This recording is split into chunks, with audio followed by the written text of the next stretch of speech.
Pero para hablar de soberanía estatal, pues digamos es necesario remitirnos como primera medida a estos fundamentos, a estas referencias jurídicas internacionales que finalmente van a trazar el camino por el cual interpretar una u otra. Es así entonces como, y hablando un poco entonces de soberanía estatal ya como tal, encontramos que pues, hablar de este concepto requiere indiscutiblemente, digamos, hablar del principio de no intervención. Este principio de no intervención pues está consagrado en el artículo segundo de la Carta de la Organización de las Naciones Unidas de 1945.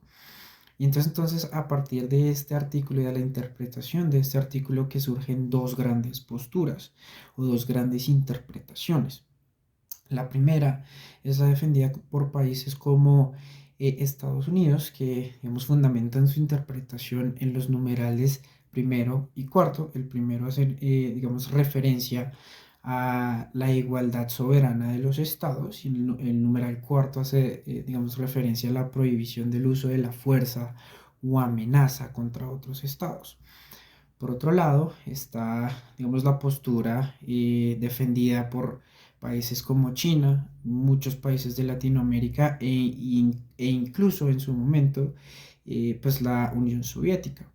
Ellos fundamentan entonces su interpretación de este principio de no intervención en el numeral séptimo, el cual habla básicamente de que, pues no, digamos que no es violación de este principio de no intervención únicamente el uso de la fuerza o de la amenaza contra otros estados, sino también lo es el uso de distintas estrategias, como lo es, digamos, las estrategias políticas o económicas, pues para que se constituya una violación a este principio. También hay que hacer especial mención en la resolución 2625 de 1970 expedida por la ONU, en el cual pues digamos se establece la obligación de los estados a no intervenir en los asuntos pues de sus pares, de otros estados. ¿Por qué? Porque esto, digamos, hace parte esencial o constituye una parte esencial para la convivencia pacífica entre naciones.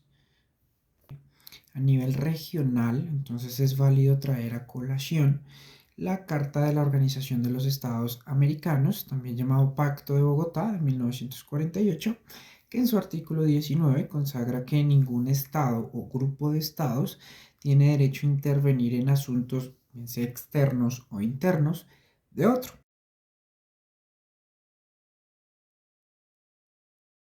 Por otro lado, y hablando entonces ya sobre derechos humanos, pues digamos que encontramos que una de las más importantes, si no la más importante referencia jurídica internacional es lógicamente la Declaración Universal de los Derechos Humanos, digamos promulgada por la Organización de las Naciones Unidas en 1948. Esta declaración entonces consagra unas garantías fundamentales que deben ser cumplidas en todo el mundo y, digamos, a su vez esta declaración, digamos, ha servido como norma fundamental de más de 70 tratados alrededor del mundo. A nivel regional o a nivel de regiones encontramos pues dos grandes referencias normativas o dos grandes referencias jurídicas internacionales. Por un lado, digamos a nivel europeo, entonces encontramos la Convención Europea sobre Derechos Humanos de 1950, que dio paso a la creación del Tribunal de Estrasburgo.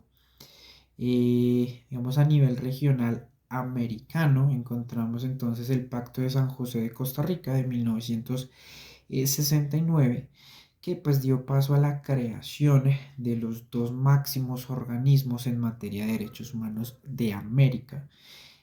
Uno es la Comisión Interamericana de Derechos Humanos y el otro es la Corte Interamericana de Derechos Humanos.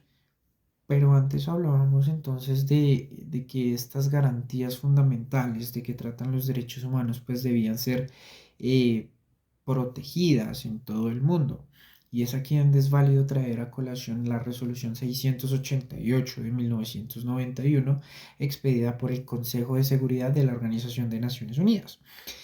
digamos, es en esta resolución donde se establece el derecho de injerencia, que es básicamente un derecho a deber de los estados o de unos estados de brindar asistencia sobre otros cuando intervienen, digamos, motivos humanitarios.